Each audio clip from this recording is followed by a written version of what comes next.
Mr. President, we as a nation treat bugs in a very unique way. We have a little bug called the American burrowing beetle. American burrowing beetles in many areas of the country. It's all over Oklahoma. In southeastern Oklahoma, a lot of areas for commercial construction have to wait through the early part of the spring because in the springtime, the American burrowing beetle lays its eggs, and those eggs multiply underground, and little bugs start crawling up, and the folks from Fish and Wildlife Service tell us not to step on those bugs because they could possibly be threatened. And construction needs to stop during the springtime so the earth is not disturbed during that time period because they don't want to disturb the earth because those eggs might be damaged and we'll have fewer of the American burrowing beetle.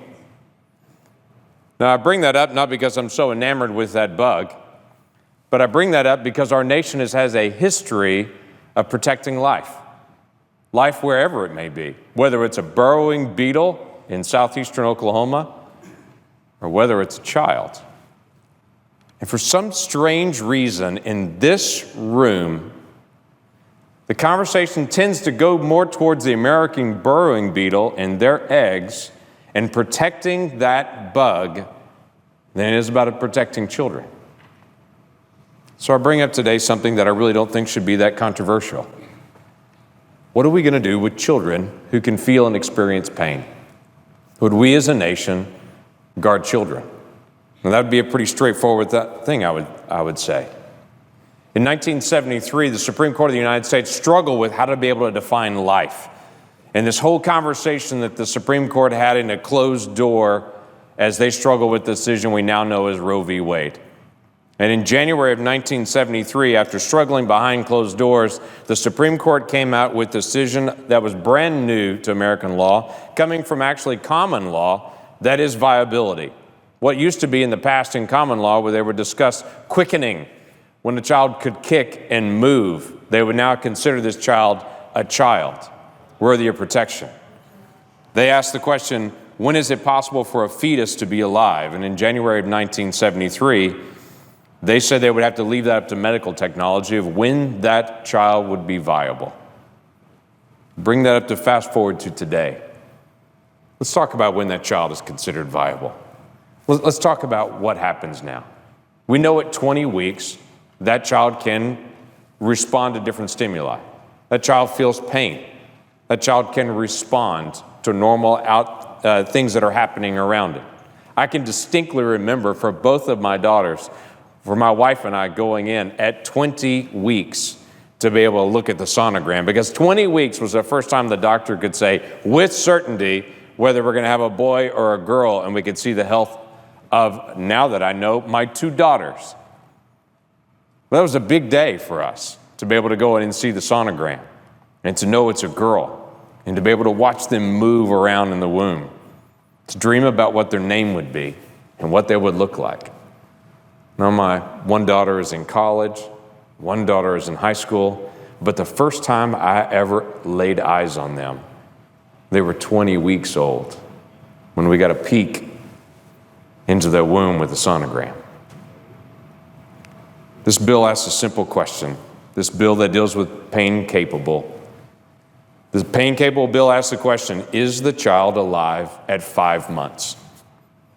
When the baby can kick, suck its thumb, stretch, yawn, make faces. When medical science tells us they can experience pain, is that child alive? Recently, the New York Times did a report studying this one issue about children that are born extremely early. At this exact time we're discussing right now, how many of the children that are born even that early make it? The New York Times latest study said 25% of them plus make it. Well, let me tell you about one of them. Her name's Violet. She's the daughter of a friend of mine. She's a pretty amazing young lady. She was born at this exact age we're discussing, and she was born, Mr. President, at 14 ounces. 14 ounces. She would fit into your hand. She's less than a pound. And that tiny little girl that had such a tough start is a year old now. She's not 14 ounces. She's 15 pounds. And thanks for asking, she's doing great. She's healthy and she's strong and she's beautiful, and you ought to see her beautiful face with the bow on the top of her head. She's a sparkling little girl. But she was born at 14 ounces.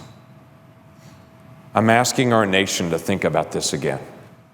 The discussion in 1973 about viability needs to catch up to the science of today. At 14 ounces and at 5 months of gestation, that little girl is doing great. Yet in many places in our country, not all, but in many places in our country, that child could still be executed in the womb and no one would bat an eye. Mr. President, this is a conversation our nation needs to have. But I can't imagine that it would be controversial to just make a simple statement. When a child can feel pain, when a child is viable, even the Supreme Court from 1973 would look at this time period and say that's viability. At that moment, should we as a nation step up and protect children? This shouldn't be about whether the child can feel pain. We know that child can feel pain. It's not even about viability. We know that child's viable. In fact, I know her name. It's about will our laws catch up to our morals and to our science. Late-term abortions in many areas of our country are already illegal. Let's address this. As a people and as a nation, I'm asking a simple thing. When we know that a child can feel pain, when we know that they're viable, let's treat them as a child. Let's honor that child as alive. And let's say we don't do abortions when we know that child's viable. It's a straightforward issue that I would hope wouldn't be controversial. This is not about women's health. This is about the health of little boys and little girls who need our nation to stand with them. Mr. President, this bill we need to pass. A lot of important things we're dealing with budget, with Iran nuclear negotiations, but can we not stop for a moment and to say our nation will guard our most vulnerable? Can we not protect our children? I think we can do both. With that, I yield back.